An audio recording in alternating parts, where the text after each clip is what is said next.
Pesta Kesenian Bali ke-43 rencananya akan dibuka pada Sabtu 12 Juni 2021 lusa. Pembukaan PKB tahun ini tidak akan dihadiri Presiden Joko Widodo secara langsung, melainkan melalui virtual yang ditayangkan di Gedung Siranawa, Taman Budaya Provinsi Bali.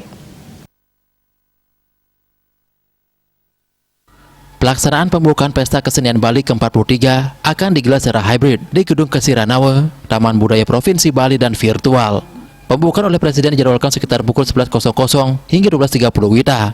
Gelaran akan berlangsung selama sebulan hingga 10 Juli 2021 dan akan melibatkan sekitar 10.000 seniman dari berbagai komunitas dan seke atau sanggar unggulan Kabupaten Kota se-Bali serta delegasi luar negeri.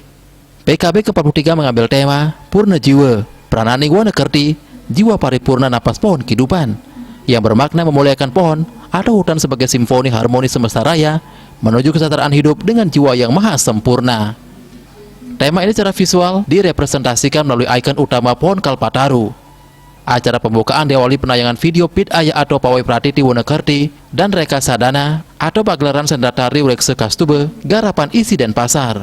Konsep adiluhung dalam tema PKB diharapkan menjadi pemantik kreativitas berbasis tradisi dan memotivasi generasi Bali masa kini untuk selalu mencintai kebudayaan leluhur, membangun karakter, jati diri, dan kesejahteraan. Di tengah situasi pandemi COVID-19, PKB dilaksanakan secara konvensional atau luring dan daring dengan protokol kesehatan yang ketat serta terukur.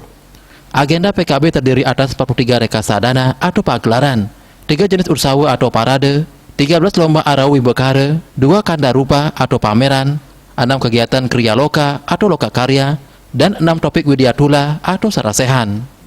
Masing-masing perwakilan 9 kabupaten kota se-Bali akan unjuk kepiawaian dan kebolehan membawakan aneka pagelaran antara lain seni klasik gambuh, gambang, wayan wong, gamelan, topeng, dan wayang kulit.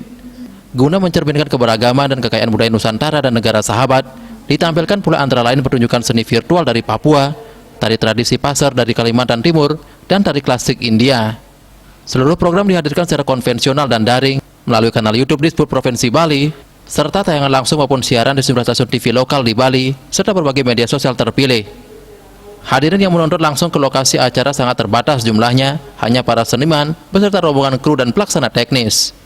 Winata Bali Pos melaporkan.